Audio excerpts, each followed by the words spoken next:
这场恐吓的风波竟然意外来引发着2个查某人的战争。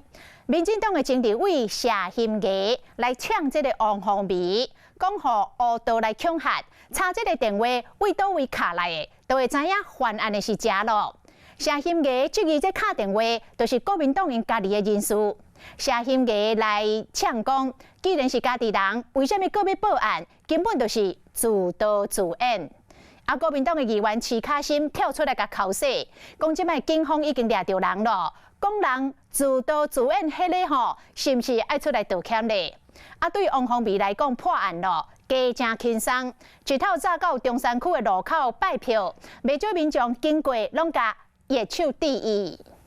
大家早安，拜托你啊，谢谢，拜托拜托。下晝約8點，國民黨第3選區立委補選參選人王宏維來到中山區站的路口，表情看起來比前幾天啊輕鬆真濟，因為該事件嫌犯抓到啊。必須先感謝我們的警方在非常快速的時間能夠破案。不過案件收煞，政會繼續咧談，將做2個查某人戰爭。民進黨前立委謝欣雅前一天人民冊頂，罵王宏維去烏道放刁，查一下電話。倒位開就知影，那新着就是因的烏道議長，那苗栗就是因的縣長，假攏是家己人，現在要報案，講這事件事件是自導自演。所以國民黨議員徐卡心佇人民冊頂鋪文罵動起，愛謝欣雅回釋咧。不過代志還未煞，謝欣雅下晝10點外，閣一擺鋪文，講徐卡心還未大漢戰情，家己就已經無佇咧政治界。王宏維既然要拍烏道，就要好好說明家己當一烏道，免作處理。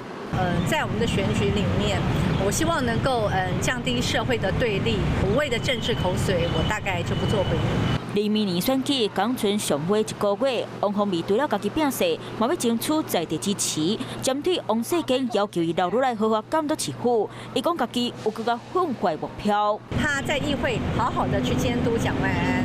那麼讓我進入國會，陳明通好像是國師，所以呢，讓我去監督國師，讓我去質詢國師。九合大選前東賽，拿了小甲烏道議題，會小個真美，應該袂因為掠着恐嚇嫌犯，就准回歸。